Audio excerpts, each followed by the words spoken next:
Começando mais um ponto de encontro, hoje recebendo aqui o governador de Minas Gerais e pré-candidato à presidência da República, Romeu Zema. Governador, muito obrigado em tirar um pouco da sua agenda aqui em Pernambuco para conversar com a gente. Prazer conhecê-lo, estar aqui presente e nesse estado que eu gosto tanto, Pernambuco, Recife, né, que tem uma história tão grande como a nossa lá de Minas Gerais. É verdade, a gente tem uma relação quase que próximo, norte de Minas ali, quase nordeste, né, governador? Nordeste, exatamente. Quando você vai no norte de Minas, o pessoal já fala como nordestino. É verdade. Ali. O sotaque é diferente do meu, que eu sou do Triângulo Mineiro, daquele nariz de Minas ali. Aham. Governador, eu queria perguntar como está a sua rotina como governador e pré-candidato. Está conseguindo conciliar essa agenda aí pesada? Tá bastante pesada. Eu sou um governador chão de fábrica. Então, a minha história é no setor privado, você sabe, né? Eu fiquei mais de 30 anos à frente de uma empresa, saímos de 4 para 470 lojas. Caramba. Então, passei minha vida em campo, abrindo loja, treinando equipe, reformando imóvel, rodei mais de 2 milhões de quilômetros. Dava para ir e voltar na Lua 2 ou 3 vezes, o que eu rodei de carro dirigindo, principalmente dentro de Minas. E como governador, eu faço mais ou menos a mesma coisa. Sabe quantas cidades eu já fui em Minas Gerais? Mais de 430. Acho que o governador que mais tinha ido era 50, 60 cidades. Então nós mudamos de patamar. E é uma vida bem sacrificante, mas é o que eu gosto de fazer. Eu gosto de ver a coisa dar resultado, entende? Eu não sou de ficar atrás de gabinete com ar-condicionado, tomando cafezinho, recebendo bajulador, não. Eu gosto de ir lá no campo, ver como é que está a situação da estrada, conversar com o produtor de leite, de queijo, para saber como é que está a vida dele, se o estado está atrapalhando ou não. E graças a Deus isso tem dado resultado lá em Minas. Nesses 7 anos, nós já criamos 1 milhão de empregos com carteira assinada. Isso é mais do que muitos países do mundo. Então, é uma gestão que demanda tempo, mas que eu estou acostumado. Deus me deu saúde, saúde é para ser usada para o bem, você concorda? Verdade. Não para ficar na frente de uma televisão ou com a telinha do celular o dia inteiro ali, como infelizmente muita gente fica. E como pré-candidato, muitos falam que Zema está se posicionando para depois fazer uma composição de vice. Como é que hoje isso analisa esse cenário? Elielson, eu irei até o final. Como eu te falei, minha vida toda eu montei time que deu certo. Na empresa, montei um time que fez a empresa crescer 120 vezes, de 4 para 470 lojas. No estado de Minas, a mesma coisa. Meu secretariado é um secretariado de elite, modesta à parte. Todos foram selecionados. Eu contratei empresa de recursos humanos para selecioná-los, entendeu? Fiz entrevista com diversos candidatos e muitos, por incrível que pareça, são funcionários de carreira. Meu secretário de educação, o que já foi, era professor e diretor de escola. O meu secretário de saúde era médico da rede pública. Tem gente excepcional dentro do governo, mas quando a politicagem prevalece e você acompanha, vai colocar um padrinho, um afiliado político, um cabo eleitoral, alguém que tem algum interesse com relação à eleição, algo assim. E lá em Minas, os meus secretários não. E um detalhe importante, Elielson, nós somos o estado com o menor número de secretarias do Brasil. São 14. 14. Tem muitas prefeituras, inclusive aqui em Pernambuco, que deve ter mais de 14 secretários, com toda certeza. É gente boa que ganha o jogo, não é quantidade, não. Se o Brasil quiser ter chance de ganhar uma Copa do Mundo, tem de levar craque, não tem? Se for para levar companheirada, se for para levar amigada, não vai dar certo não. Tem de ser um time de elite. E tá dando certo. Nesses 7 anos o estado mudou por completo. Nós saímos de uma água podre para um vinho de boa qualidade. Governador, então o senhor descartaria qualquer conversa de vice, Zema da vice de alguém? Vou até o final. Sei que numa eleição tudo pode acontecer. Há 8 anos atrás eu estava começando a minha carreira política, que eu nunca tinha sido candidato a nada, nunca tinha participado de política. Sabe quanto que eu pontuei na primeira pesquisa lá em Minas? 1%. E no primeiro turno eu já fui para 42%. Fui em mais de 200 cidades em 2018, de carro. Peguei meu carro e dirigi 70 mil quilômetros. Então quem não tem medo de trabalhar, vai ficando conhecido. Estou aqui com você, daqui eu vou em outro lugar, em outro. Meu dia hoje deve terminar 9 horas da noite, entendeu? Então eu tenho esse ritmo para poder deixar claro que existe um político diferente no Brasil. E quero te dar aqui os motivos. Você acompanha a política. Um dia você vai lembrar de mim aqui. Minas Gerais tem 300 mil funcionários públicos. 300. Uma máquina gigantesca.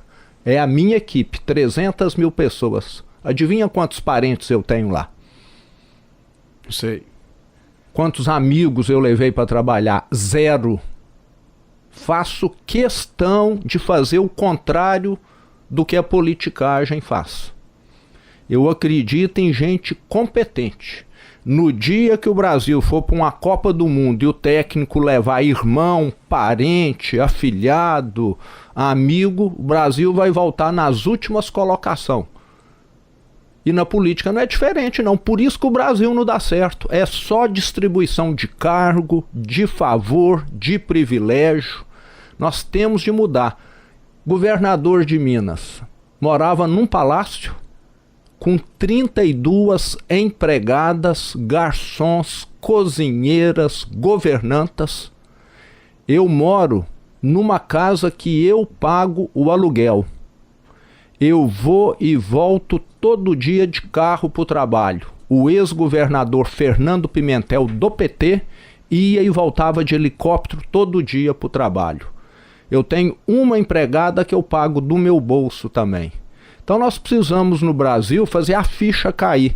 Quem é eleito presidente, quem é eleito governador, é para ser servidor público e não imperador do Brasil, imperador de Minas ou do que quer que seja. E isso nós temos mostrado que é possível. E exijo o mesmo de quem trabalha comigo. Entendeu? A mesma coisa eu exijo. Então é um pouco diferente. E assusta essa politicagem antiga aí, que só quer privilégio e distribuir favor. Governador, e como é que é conseguir furar essa polarização que está claro posto entre o lulismo e o bolsonarismo no Brasil? O senhor se apresentando aí como uma terceira via, possamos dizer. O radicalismo é muito ruim, você sabe disso. Mas está presente, né? Está presente, tá. Eu tenho uma postura muito de olhar para o futuro e ter projetos para executar. Sou sempre apedrejado pela mídia local, regional lá, ou até mesmo nacional. Faz parte da política isso. Agora o que eu quero é fazer entregas para os mineiros. E tenho conseguido. Tenho um governo bem aprovado, apesar de todas as dificuldades que o Estado ainda enfrenta. Acho que não tem nenhum estado no Brasil que é tão complexo como Minas Gerais. O estado que tem o maior número de municípios, 853. Isso. Nós temos ali o sul de Minas, que está a 100 quilômetros da grande São Paulo. É igual São Paulo. Nós temos o norte de Minas, que é igual o nordeste, a Bahia. Nós temos ali o leste, que é igual o Rio de Janeiro. Inclusive fala-se carioquês lá. Temos ali o Triângulo Mineiro, noroeste, que é igual Goiás. Então é um estado que tem climas diferentes, que tem sotaques diferentes, culturas diferentes, e economia, dependendo da região, cada uma tem uma atuação. Então tudo isso torna o estado um pouco mais complexo do que outros estados onde a coisa é mais uniforme, não é tão dividida assim. E mesmo assim nós temos entregue muita coisa para o mineiro, muita. E o meu governo termina esse ano, Elielson, e as entregas continuarão. Eu falo que se a gente fosse como um produtor rural, além de ter plantado muito milho, arroz e feijão que dá no ano, nós plantamos muito eucalipto, mogno e oliveira para poder colher em 5, em 10, em 15 anos, entende? Os próximos governadores de Minas vão inaugurar grandes obras que nós estamos iniciando e já com o recurso depositado para conclusão. Governador, como é que o senhor avalia esse movimento iniciado pelo seu conterrâneo lá, o deputado Nicolas Ferreira, que hoje se concretiza lá em Brasília? Eu dou meus parabéns a ele, me solidarizo com ele, que está lá sentindo dores. O Brasil precisa dessas manifestações populares contra esse governo que está aí, esses figurões da República, que diferente de mim, estão lá, parece, para poder montar um balcão de negócio. Eu acho que em vez de Supremo Tribunal Federal, devia ser Supremo Balcão de Negócios, o nome daquilo ali, pelo que nós estamos vendo, né? A esposa de um ministro consegue um contrato para ganhar 3 milhões por mês de um banco que esse ministro e depois outro colega dele quer que a investigação seja conduzida por eles. É um conflito de interesse gigantesco. Se alguém ocupa um cargo no Estado, na minha opinião, parente tinha de estar totalmente apartado. Esse tipo de coisa é inadmissível em países sérios e aqui no Brasil parece que está virando a regra. As pessoas estão querendo cargo no governo, no Estado, não é para trabalhar e fazer entregas não, como eu falei, é para conseguir algum benefício pessoal. E um ponto importante que eu não te falei, sou governador há 7 anos, desde o início eu dou o meu salário. Para mim política é despesa. Eu tô lá para fazer diferente. Se fosse para fazer igual eu deixava. Esse pessoal que já está aí há décadas só parasitando nas costas do Estado, do governo, fazer. Então eu quero mostrar que é possível fazer diferente. E o Nicolas compartilha esses mesmos princípios meus. Você entendeu? Um jovem brilhante, um jovem que quer fazer diferença e tem feito. Deputado federal mais votado do Brasil e deve bater outro recorde agora nessa eleição. E estamos juntos lá. Queremos que Minas Gerais faça diferença no Brasil. O senhor criticou bastante aí no seu questão do governo, a questão do nepotismo, e o ex-presidente Bolsonaro escolheu o filho dele, o senador Flávio Bolsonaro, para representar esse conjunto de forças como pré-candidato à presidência da República. O senhor acha que ele acertou apontando o caminho do nepotismo? Eu fico muito satisfeito da direita ter diversos nomes, Elielson. Bons governadores, que com certeza serão pré-candidatos e candidatos. E o Bolsonaro, devido à prisão dele, tem como líder da direita, na minha opinião, todo o direito de estar lançando o nome que ele julga mais adequado. Respeito, um candidato a mais pela direita vai somar votos, né? E eu sempre falo que para mim, Elielson, em política não existe aquela pessoa que falou e eu vou seguir 100%. Entendi. Eu tenho as minhas convicções. Eu sou de direita, centro-direita. Apoiei o Bolsonaro em 2022, que eu fui eleito em primeiro turno. Agora não é tudo que ele fala e faz que eu concordo, não. Eu apoio ele, sei que ele é muito melhor do que as propostas da esquerda, mas durante a pandemia nós agimos diferente. Eu tomei vacina, sou favorável à vacina, recomendo a vacina, meus filhos, minha família toda tomou. Tivemos de fechar algumas regiões de Minas, então eu considero assim, você tem sempre divergências com os outros. Agora tem gente que acha que nós temos Deus aqui na terra. Para mim Deus só está lá no céu, entendeu? Então tenho todo o respeito por ele, pela família dele, ele fez muito pelo Brasil. Agora sempre temos discordâncias. Agora ele tem a liberdade de indicar quem ele quiser como um líder político. Mas nesse ponto o senhor discorda dele? Não, e o Flávio veio para somar. Não discordo não, né? temos aí governador do Paraná, governador de São Paulo, governador de Goiás, todos excelentes. Existe alguma combinação, governador, sobre... A gente percebe que o movimento do Brasil se assemelha com o movimento de outros países, como o Chile, que a direita se posiciona com várias candidaturas para se unir lá no segundo turno. Isso é possível acontecer aqui no Brasil? É o que vai acontecer aqui, Elielson. Nós, diferente do que se fala, e você é analista político, sabe disso, um candidato a mais para a direita vai trazer mais votos. Pode ser que seja só 500 ou 1.000, mas vai trazer. E no segundo turno nós estaremos unidos. O segundo turno é que é determinante, que é importantíssimo.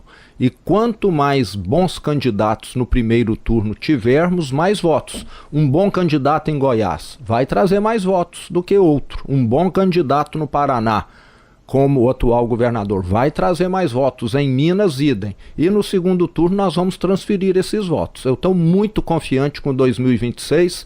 Hoje no Brasil esse governo tem uma bomba relógio armada. Nós só não sabemos que hora que ela vai explodir, que é essa bomba fiscal da dívida do governo federal. Eu queria tocar nesse assunto, que está na nossa pauta aqui, que a gente percebe que agora os últimos indicadores relatórios dão a acumulação recorde de arrecadação no Brasil, passar de 3 trilhões de reais. E aí percebemos que a máquina pública só faz aumentar. Como é que o senhor faria caso fosse eleito presidente da República? Nós temos de reverter essa situação. Nenhum país do mundo, em nenhum lugar, em nenhum tempo, deu certo gastando mais do que arrecada. E o Brasil está gastando muito mais do que arrecada. Aqui no Brasil, sendo eleito, eu colocaria uma regra que é a seguinte: se a inflação é 4%, a despesa só pode subir 3%. E todo ano seria isso. E dá para fazer. Entendeu? A cada ano que passa, você falar, nós vamos ter de fazer aqui um ajuste na máquina pública de 1%. É plenamente possível. Na hora que você dedica, você melhora produtividade, você melhora processos, você fica mais eficiente. Foi o que eu fiz a minha vida toda na empresa. Empresa que quer sobreviver tende a ir ficando mais eficiente ao longo do tempo. E aqui no Brasil o que nós temos é um governo que vai só inchando ao longo dos anos. Daqui a pouco não anda mais, você concorda? Todo ano só ganha peso, só ganha massa gordurosa, só vai ficando mais pesadão, daqui a pouco não anda mais. Nós precisamos ir no caminho inverso. Sempre dá para melhorar. Agora esse governo, qual que é a visão dele? Distribuir favor. E distribuir favor tem custo. Agora no dia que chegar lá eu vou falar, eu serei o presidente a dar exemplo. Uma das coisas que eu vou fazer no meu governo não vai ter caixa preta, não. O que o presidente gasta hoje, os voos que ele dá para os outros ministros, fica 100 anos sob sigilo. Lá em Minas, se você entrar no portal da transparência aqui no seu computador, tudo que eu fiz o mês passado está disponível. Eu estou gastando dinheiro público ou particular? Se eu estiver gastando dinheiro meu, não tenho de prestar contas para ninguém. Agora, na hora que eu uso uma aeronave do Estado, eu estou usando dinheiro do mineiro, eu tenho de prestar contas. É outro modelo mental que nós precisamos mudar aqui no Brasil. Gastou dinheiro público, preste contas. Tem de estar na tela do computador para todo mundo ver. E hoje é uma gastança desenfreada e ninguém consegue conferir nada. E está aí o resultado. Um governo que só tem feito a taxa de juros subir. E um ponto importante que eu quero comentar. Com essa taxa de juros, quem está pagando a conta é o pobre, é o mais humilde. Na hora que ele vai comprar um celular parcelado, comprar uma moto parcelada, a taxa de juros está lá em cima. Esse governo fala que é aquele que beneficia os que mais precisam, mas ele está dando com uma mão e às vezes tirando até com 2 mãos, entendeu? O Brasil precisa ter uma taxa de juros baixa. Isso é que vai fazer as pessoas conseguirem financiar com facilidade uma casa própria, como acontece em outros países. Com essa taxa de juros hoje ninguém consegue. Estamos conversando aqui no Ponto de Encontro, aqui CBN Recife, CBN Caruaru e pelas nossas redes sociais, com o governador de Minas Gerais, Romeu Zema, que é pré-candidato à presidência da República. Uma das pautas que a gente percebe que vai ser norteada dessa eleição é a segurança pública. Então, como é que o senhor pensa a segurança pública para o Brasil e o que é que em Minas deu certo que o senhor vai replicar nacionalmente? Elielson, eu tive... Caso seja eleita, cara. Né? Eu tive há 2 anos atrás com os governadores do Sul e do Sudeste. Nós fomos em 7 governadores levar propostas nossas da segurança pública. Lembrando que os estados do Sul e do Sudeste, quase todos estão entre os mais seguros do Brasil. E o que nós levamos é o que eu tenho feito em Minas. Primeiro, nós queremos bandido atrás das grades. E não bandido sendo solto no dia seguinte, depois da audiência de custódia. E segundo, bandido que resistir a policial, bandido que revidar policial, vai ser tratado da mesma maneira. E eu tenho um caso exemplar lá em Minas Gerais. Se você pesquisar 2021, na cidade de Varginha, no sul de Minas, a nossa inteligência da polícia detectou que 28 pessoas, homens, em diversos veículos alugaram uma fazenda. E aquilo gerou uma suspeição muito grande. A polícia foi lá para averiguar, para poder verificar, e foi recebida a bala. Resultado, 28 mortos, 28 criminosos que tinham lá um arsenal de guerra para poder fazer aquelas ações do novo cangaço, que é explodir agências e caixas eletrônicos em cidades pequenas. Chegam, dominam a cidade, usam escudo humano. Isso para mim é terrorismo. E tem sido desse jeito. Na hora que esse pessoal chega em Minas, é dessa maneira que eles são recebidos. E lá em Minas hoje eu posso te dizer que nós estamos com as melhores taxas de segurança da história, praticamente, e entre os estados mais seguros do Brasil. E bandido que entra em Minas sabe que lá ele vai ter muito mais dificuldade. E talvez por isso ele acabe optando por outros estados aonde às vezes ele é até recebido de maneira mais adequada. Agora eu acho que bandido tem de ser colocado atrás das grades. Lá em Minas a tolerância é 0. E eu, como governador, exijo isso das nossas forças de segurança. Não posso mandar prender porque a justiça solta, né?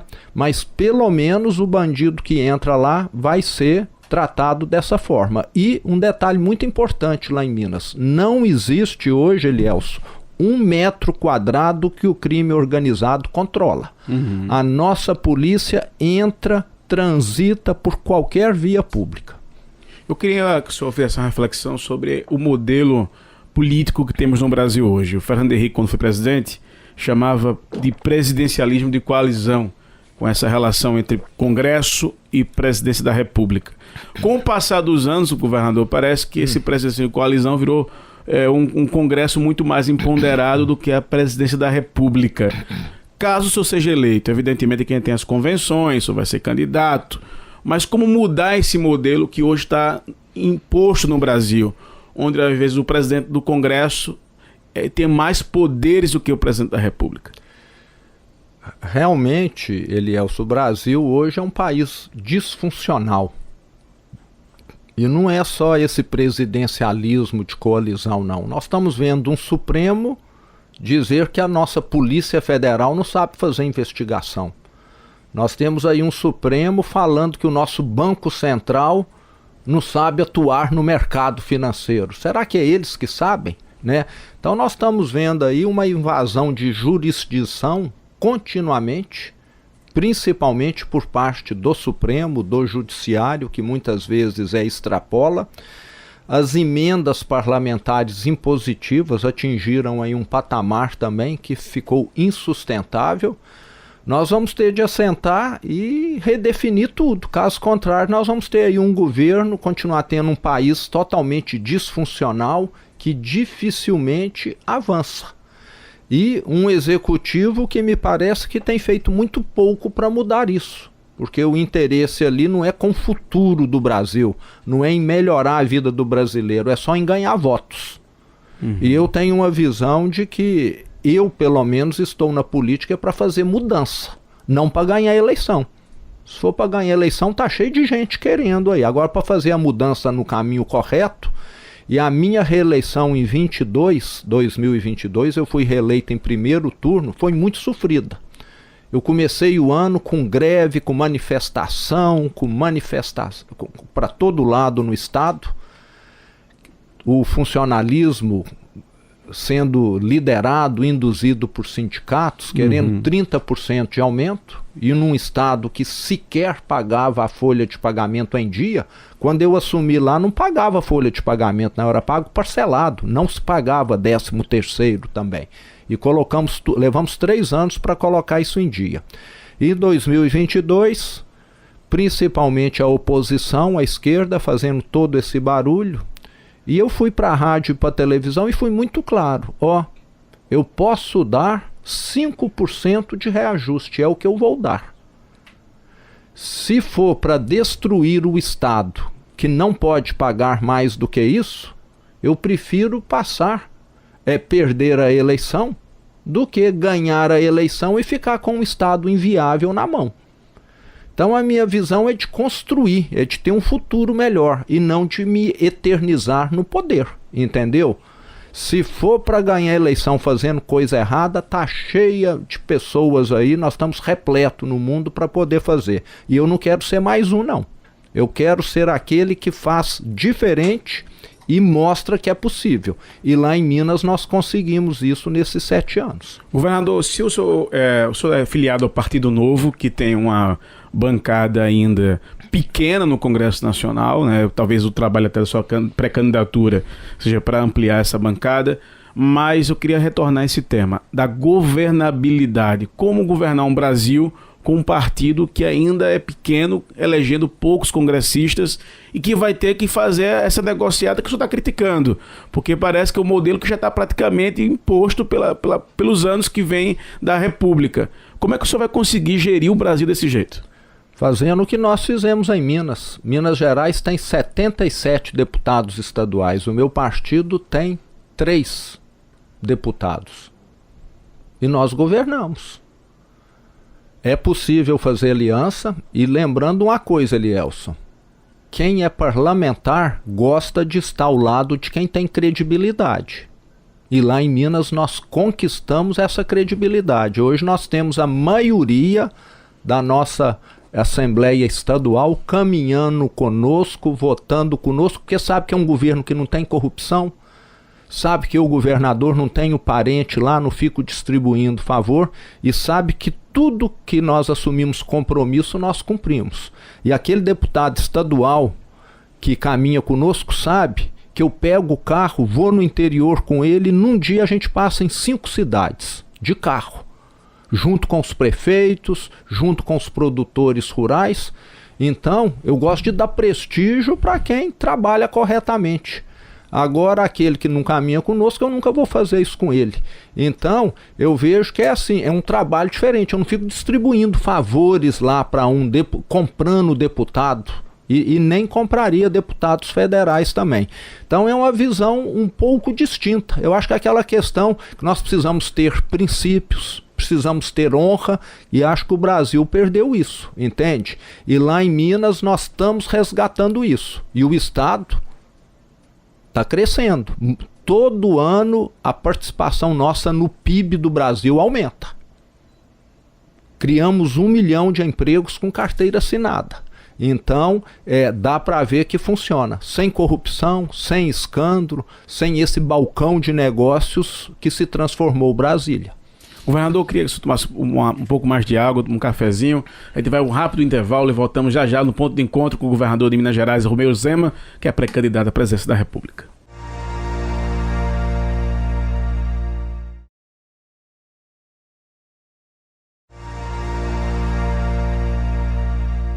Voltando aqui no ponto de encontro, hoje com o governador de Minas Gerais, Romeu Zema, pré-candidato à presidência da República. Ele já disse que fica até o final, então daqui a pouco vai ser candidato, né? Lá depois das convenções, Exatamente, pré-candidato até dia 4 de julho, não é isso? Aí 4 de começa julho, os prazos de convenções. Começa. Aí eu começava a perguntar, como é que o senhor pensa a sua chapa, governador?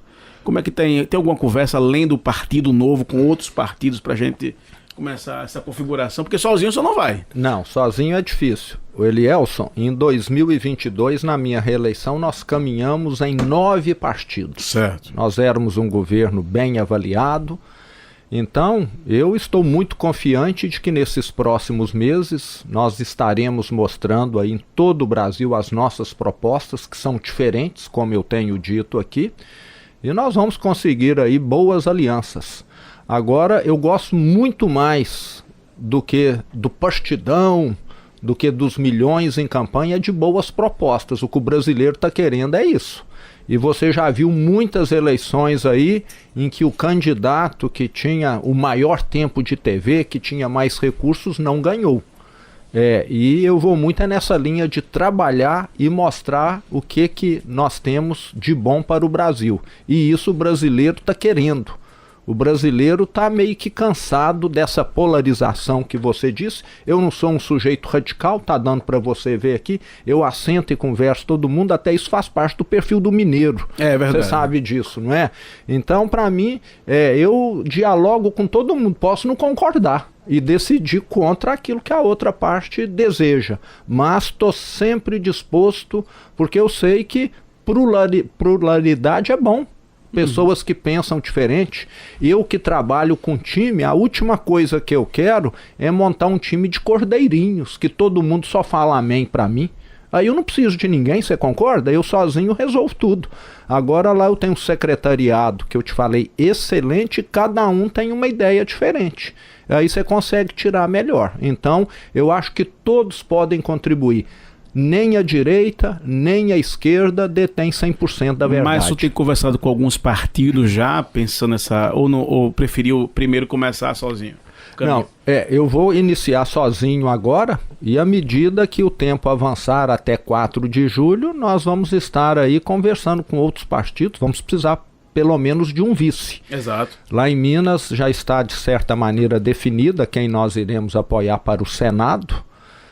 Então vai ser uma composição. O senhor aí. deixa o governo quando, governador? Eu vou deixar agora final de março, início de abril. Então eu serei governador mais 60 dias aproximadamente. Tá aí na reta final. E vou entregar um estado muito melhor do que aquele que eu recebi. O vice que vai assumir vai para a reeleição? Vai para a reeleição. Vice-governador Matheus Simões, que é o meu braço direito lá, uma pessoa excepcional. E eu vim aqui em Pernambuco também para dar apoio aqui para os nossos candidatos que você conhece, são excelentes. Não ia perguntar isso ao senhor, como é que tá? Vai ter candidatura própria aqui em Pernambuco, no novo? Então, a governador, fala. Nós vamos ter aí uma definição a respeito do Eduardo Moura, né, que vai decidir ele, o partido. Ele está pontuando nas pesquisas, governador. Está pontuando bem, exato. E um jovem... Mais do que o senhor, se tem 1%, ele tem 4 ou 10 aí. Então, benza a Deus, né? E jovem, tem um futuro aí excepcional pela frente. Vai ter de definir o que ele vai disputar. Vai ter o Felipe Alecrim também, que você conhece, outro vereador aí muito atuante. Então o Novo preza muito por essa qualidade. Mas tem que definir o quê? Ele é candidato a deputado, a governador, é isso que está dizendo? Vai ser uma definição. Mas o senhor é candidato a presidente da República. O senhor acha que não é necessário um palanque em Pernambuco para ter uma alicerce do Romeu Zema aqui, não? Eu gosto muito de escutar as pessoas. Se ele estiver confortável e achar que o melhor para ele neste momento, e ele que é muito jovem ainda, é ser candidato a deputado federal, ele que está aqui sabe medir mais do que eu. Eu gosto muito de descentralizar, entende? Eu não me julgo dono da verdade. Lá em Minas Gerais, nós temos lá diversas regiões administrativas, cada uma lá sabe decidir melhor o que fazer na área da saúde, na área da segurança pública, do que eu que estou lá em Belo Horizonte. Então eu acho que o pessoal daqui do Novo, de Pernambuco, vai tomar a decisão correta. Confio muito neles, no nosso presidente aqui, no Técio Teles, que tem feito aí um trabalho excepcional. Mas, governador, você voltando nesse tema ainda, caso o Eduardo Moura opte em ficar e de se disputar deputado federal, qual seria o caminho, na visão do Romeu Zema, do Partido Novo em Pernambuco? Buscar uma aliança com o PSB do João Campos ou procurar a governadora Raquel Lira, que até é sua companheira de governo aí? Nós sempre vamos estar caminhando junto com aqueles que combatem a esquerda. Porque eu não acredito em Estado que quer que o povo fique vivendo eternamente de assistência social. Não acredito. Eu gosto de gerar emprego com carteira assinada. Eu gosto que as pessoas tenham autonomia, tenham dignidade de falar: eu tenho um emprego, eu me qualifiquei, eu sou um técnico nisso hoje. É o que nós temos feito lá em Minas Gerais. E a esquerda gosta muito assim: fique dependendo de mim, porque aí você sempre vai votar em mim. Eu não gosto disso. Então eu só descarto o João Campos por ser do PSB. Se ele for o candidato aqui mais à esquerda, eu estarei com outro candidato. Não sei como vai ser aqui ainda. E sobre a questão do Partido Novo aqui em Pernambuco, já que o senhor está aqui acompanhando essa agenda, vai ainda ter um encontro aí, vai ter vários almoços, visita a redações, uma agenda bem recheada. Como é o objetivo do Partido Novo em Pernambuco? Eleger deputados federais, como é que o senhor pensa como novo em nível nacional?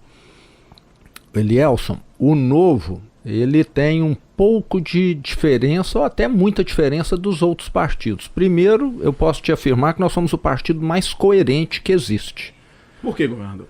Porque nós somos um partido que, desde o início, combate as prioridades nossas: combater corrupção, combater privilégio, combater falta de transparência. Queremos gente atuante, competente. Pode até entrar alguém que não seja, mas com o tempo não vai ficar lá, entendeu? Você conhece aqui os nossos vereadores, sabe o trabalho que eles fazem, e quando você coloca algumas peças do Novo numa Câmara Municipal, numa Assembleia Estadual ou numa Câmara Federal, poucas peças já fazem uma diferença enorme.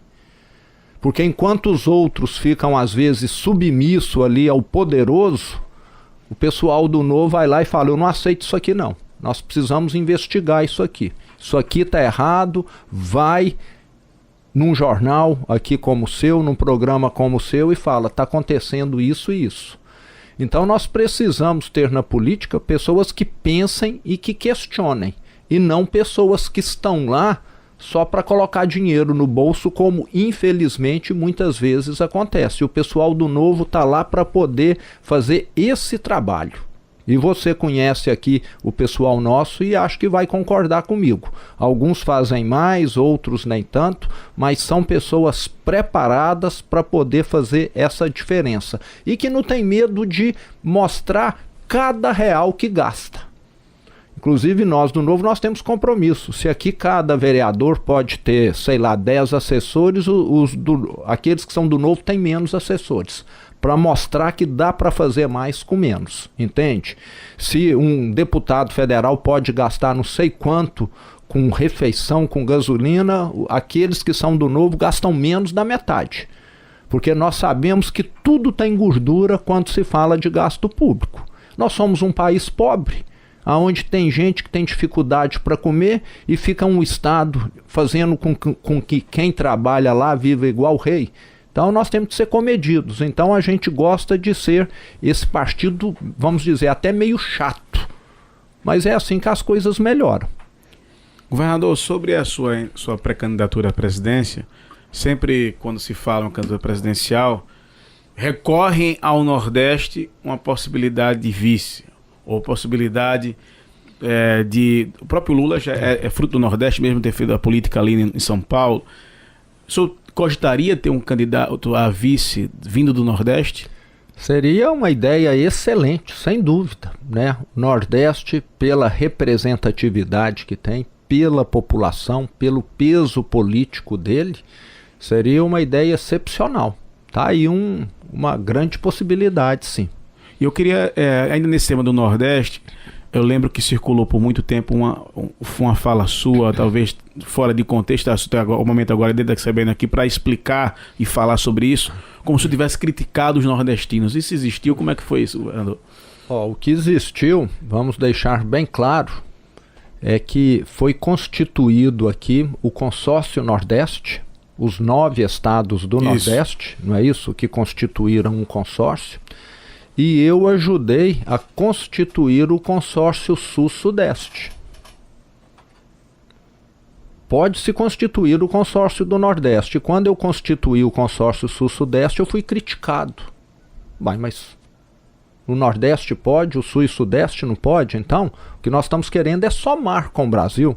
Como eu te falei, nós fomos lá, os 7 governadores do Sul e do Sudeste, levar para o ministro Lewandowski as propostas nossas para melhorar a segurança pública, entendeu? E você sabe que o Nordeste tem um perfil onde a política é um tanto mais assistencialista, e eu não concordo muito com isso, não. Parece que aqui nós temos políticos que gostam que a população fique dependendo das pessoas.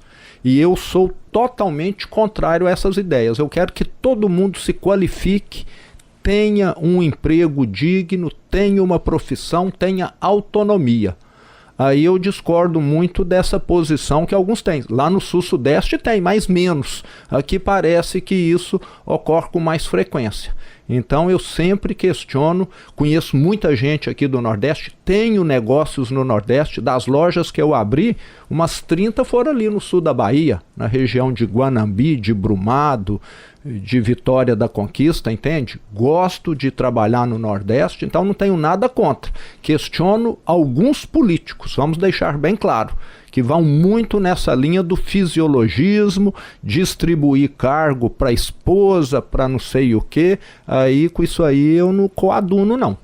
Perfeito. Conversando aqui hoje com o governador de Minas Gerais, que é pré-candidato à presidência da República, Romeu Zema. Governador, vamos tocar em outro assunto a nível nacional, que é a questão da educação. A gente percebe que o Brasil, nos indicadores internacionais, ainda está muito aquém do que é esperado do nosso país.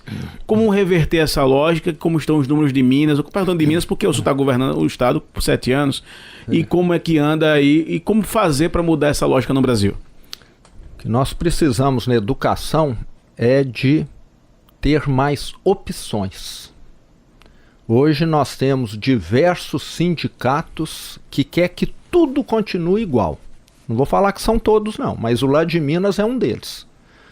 Nós queríamos, Elielson, fazer audiência pública com os pais, com as mães, envolvendo as famílias, os alunos, as professoras, para, naquelas cidades que têm diversas escolas estaduais, as maiores, para ver se eles gostariam que uma dessas escolas fosse uma escola cívico-militar. Sim. Queríamos fazer audiência. Sabe o que o sindicato dos professores lá de Minas fez? O sindicato de educação entrou na justiça para poder proibir a audiência de escuta.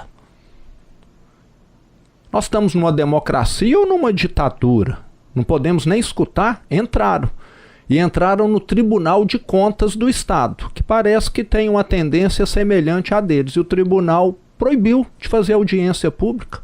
Mas nós fomos na Justiça Comum e conseguimos reverter nessa última semana agora. E vamos escutar. E eu tenho certeza, Elielson, que tem pai, tem mãe, tem família que quer que o filho vá para uma escola onde ele é obrigado a chegar às 7 horas da manhã, não pode ser 7h01. Onde ele é obrigado a respeitar o professor, onde ele é obrigado a escutar o hino, não vou entrar no mérito aqui se é certo ou errado, onde ele é obrigado a ter uma disciplina que uma escola pública convencional não exige. Não sei se está certo ou se está errado, mas sei que tem família que quer esse tipo. Mas você é a favor da escola cívico-militar? Se ela for mais uma opção, sou. Tem 10 escolas numa cidade. Por que que uma ou duas não podem ser transformadas se as famílias querem aquilo para os seus filhos? O Estado está ali para atender aquilo que as pessoas querem. Agora a esquerda quer que tudo seja igual ao que eles acham que é correto. Eu não vou acabar com as outras, não. Eu vou dar mais uma opção. E tem uma terceira opção que nós temos lá em Minas Gerais também, que o sindicato tá contra. É o que eles chamam de escola charter. A escola charter o que é? É um privado administrar, fazer todo o trabalho numa escola pública, e ele recebe do governo. E essas escolas, pelo que nós vimos, estão tendo um desempenho melhor do que a escola pública tradicional, convencional. Então, na hora que você começa a ter comparação, concorrência, as coisas melhoram. Agora aqui no Brasil é tudo pasteurizado, não pode ter nada diferente, porque vai ameaçar o sistema atual, aí você não melhora. Só falta eles falarem assim, vamos dar nota 6,5 para todos os alunos. Nós estamos incentivando as pessoas a estudar, porque daqui a 5, 10 anos, na hora que essas escolas diferentes começarem a provar que os seus alunos aprendem muito mais, eles vão ter de explicar, e eles não querem. Você está entendendo? Então nós precisamos de diversidade. Nós somos num país que não há diversidade na educação. Eles querem fazer tudo igual no Brasil todo, tudo pasteurizado. E não é assim que funciona em outros países. Você precisa ter ranking. Você precisa ter, esse modelo aqui funciona melhor. Eles têm medo disso. Então lá nós estamos fazendo e vai dar resultado, você vai ver. Conversando aqui com o nosso governador de Minas Gerais, Romeu Zema. Governador, um outro problema, um gargalo no Brasil é a saúde pública. A gente percebe que ainda falta muitos investimentos nessa área. O Zema sendo candidato eleito, como seria a saída para a saúde no Brasil? Estou falando aqui perguntas como candidato, se você vai voltar aqui a Pernambuco, deve voltar como candidato depois, mas eu queria saber, até para quem está nos ouvindo, conhecer um pouco o Zema, o que pensa em cada área da federação. Na saúde, lá em Minas nós tivemos um avanço enorme na nossa gestão. O governo anterior do Pimentel, do PT, paralisou todas as obras de hospitais regionais, de postos de saúde. Eram 90 postos de saúde, 6 hospitais regionais, ficou tudo abandonado, depredado. Na minha gestão, já concluímos ou vamos concluir todas essas obras aí. As UBSs, Unidades Básicas de Saúde, todas entregues. O que nós precisamos, Elielso, fazer no Brasil é priorizar a atenção primária. É aquela atenção do posto de saúde que está próximo da casa das pessoas. Ali, uma mulher tem condição de fazer um exame de mama para ver se ela tem ou não algum problema, enquanto esse problema ainda é pequeno e de fácil tratamento. Em Minas, nós descentralizamos a saúde, levamos ela para próximo da casa do mineiro. São mais de 300 UBSs, além das 90 abandonadas que nós concluímos, mais 200 e tantas, mais de 300 no total. O mineiro hoje, comparado com 2018, antes da minha gestão, ele anda 60% menos para poder ir fazer um tratamento ou uma consulta.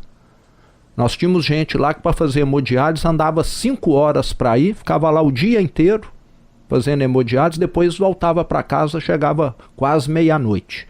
Isso hoje acabou, era um sofrimento. Então, você tem de ter essa saúde disponível e próxima, e nós colocamos. E quando isso acontece, qual que é a consequência? Em vez de um câncer de mama crescer, porque a pessoa não fez consulta, não fez exame, ele vai ser detectado no início. Em vez de precisar de um tratamento longo, sofrido, caro, esse tratamento vai ser curto e muitas vezes com condição de sucesso e custando inclusive menos para o Estado. E é dessa maneira que saúde funciona. Você não mede saúde por número de cirurgias, não. Você mede saúde pelo número de cirurgias que você muitas vezes evita, porque você pegou o problema no início. Mas tivemos o represamento das cirurgias no início da pandemia, e tivemos de fazer um mutirão depois. E tanto em 2024 como 2023, dentro de Minas nós fizemos mais de 1 milhão de cirurgia em cada ano, para poder tirar essa represa. São casos que não dá para ficar, não é tratamento mais que resolve, é cirurgia, um caso de hérnia. Você não vai conseguir. Um caso de cirurgia do útero, mesma coisa também. Então, é essa saúde primária onde você lida com o problema enquanto ele é pequeno, que é o que resolve. E eu estou sempre conversando com o médico. Vamos lembrar, vale muito mais gestão, processos efetivos, do que você contratar, não sei quantos hospitais e não sei mais o que, porque muitas vezes você vai estar tratando da consequência e não evitando o problema. E um ponto muito importante também, em dezembro eu tive a felicidade, o orgulho de incluir as últimas das 853 cidades de Minas no SAMU. Qualquer pessoa em Minas hoje que precise de uma remoção aérea de helicóptero nos 853 municípios vai ser atendido pelo SAMU. Quando eu cheguei não era nem a metade dos municípios. 15 minutos, 30 minutos, muitas vezes é a diferença entre a vida e a morte num atendimento de emergência e entre ter ou não sequelas permanentes. Então hoje todos os municípios do estado cobertos pelo SAMU. Então a saúde lá avançou. Temos muito que avançar ainda, mas tá na direção correta. Temos um secretário excepcional, Dr. Fábio, médico, que entende a fundo o sistema de saúde. Conversando com o governador Romeu Zema, governador, o senhor é a favor das privatizações e o que no Brasil ainda precisa ser privatizado na esfera nacional? Eu sou a favor das privatizações, sim. Quando uma empresa fica pública, como nós estamos vendo aí com os Correios, quem que está pagando a conta? O povo. Os Correios deu aí um prejuízo de quanto ano passado? 10 bi, 15 bi. Essa conta está sendo mandada para cada um de nós. Então nós precisamos, em muitas áreas, de empresas que tenham mais agilidade, mais eficiência. Lá em Minas nós vamos agora privatizar a Copasa, que é a nossa empresa de saneamento básico. Você sabe o que vai acontecer com a privatização? Nós vamos ter muito mais saneamento para os mineiros, que já são relativamente bem atendidos. Porque a nova empresa, aquela que vai suceder a Copasa, mas não vai mudar de nome, ela vai ter muito mais agilidade. Quando a Copasa vai fazer uma obra, Copasa é a Companhia de Saneamento de Minas Gerais, lembrando aqui, porque ela é conhecida lá, mas não tanto aqui. É a nossa Compesa aqui. No caso. Isso, exatamente. Então quando a Copasa vai fazer uma obra, ela precisa fazer licitação. Ela vai fazer uma adutora, faz uma licitação. A empresa que ficou em segundo lugar não fica satisfeito com o resultado da licitação, entra na justiça. Em vez de você começar essa obra agora e deixar ela pronta daqui 6 meses, isso vai ficar na justiça 2 anos. Talvez daqui 2 anos você consiga iniciar a obra. No setor público tudo fica agarrado. Tudo é difícil, pela burocracia, pelas exigências legais. Não estou falando que a Copasa está errada, não. Mas é como o Brasil funciona. Agora, na hora que você quer reformar o encanamento lá da sua casa, do seu condomínio, você contrata quem você quiser, você concorda? E é assim que a empresa privada faz. Então, o Brasil, eu falo que ele anda para frente com freio de mão puxado, Elielson, porque muita coisa aqui é tratada dessa maneira. Nós estamos fazendo pontes sobre o Rio São Francisco. Uma ponte que era para mim ter entregue há 1 ano atrás, está na metade do caminho agora só. Por quê? Porque a empresa entrou na justiça e ficou tudo parado. Agora, se fosse uma concessão, se fosse um privado, essa ponte já estava lá. As pessoas estariam atravessando o Rio São Francisco sem depender de balsa, tendo uma vida muito melhor. Fica mais caro e demora mais.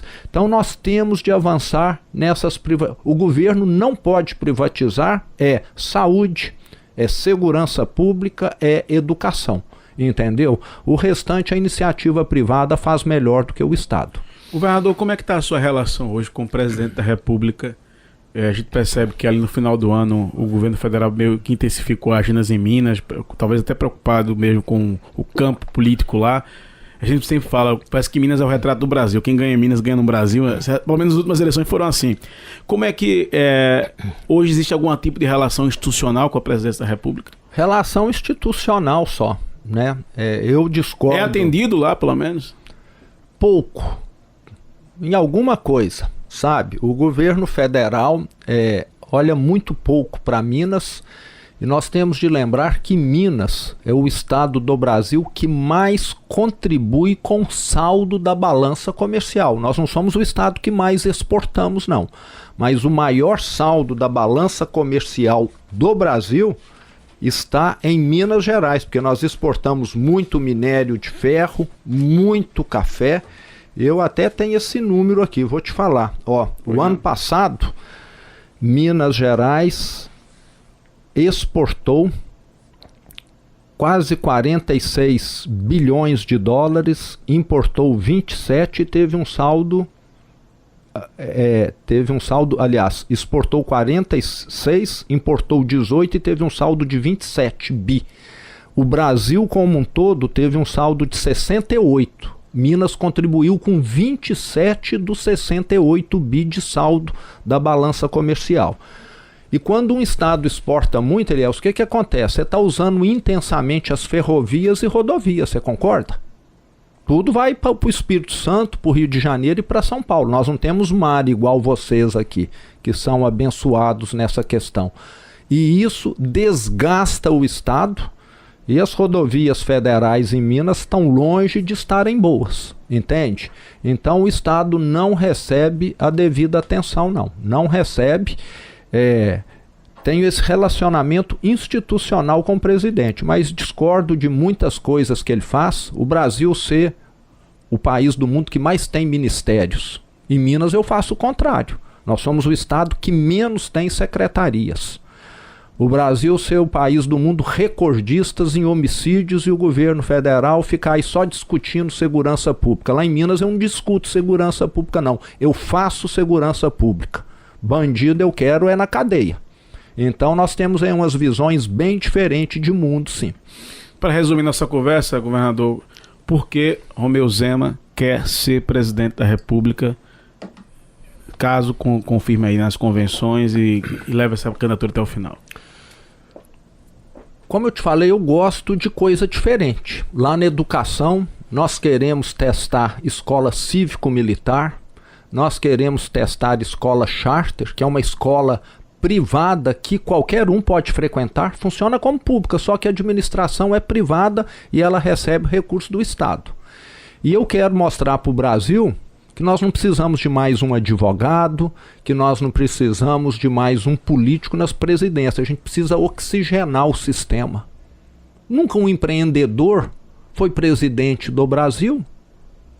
Empreendedor não pode, não sabe administrar, eu acho que sabe até mais, porque todo empreendedor, todo mundo que está aqui nos escutando e que é empreendedor, todo mês precisa gastar menos do que ganhou para poder sobreviver. E nós precisamos levar isso para o setor público. Todo empreendedor precisa contratar gente que produz gente competente e não apadrinhado como político faz.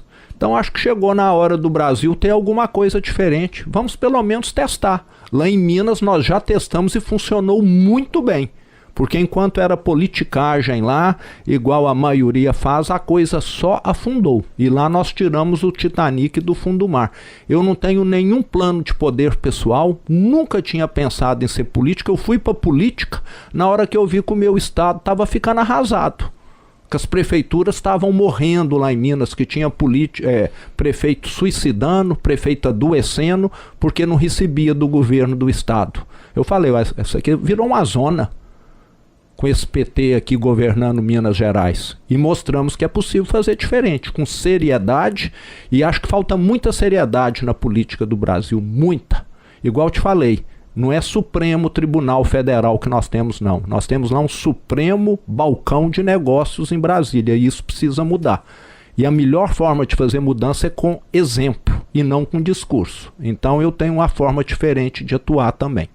Governador, muito obrigado mais uma vez. Mais uma vez bem-vindo a Pernambuco, e a CBN sempre à sua disposição. E a você que acompanhou o Ponto Encontro, até o próximo programa.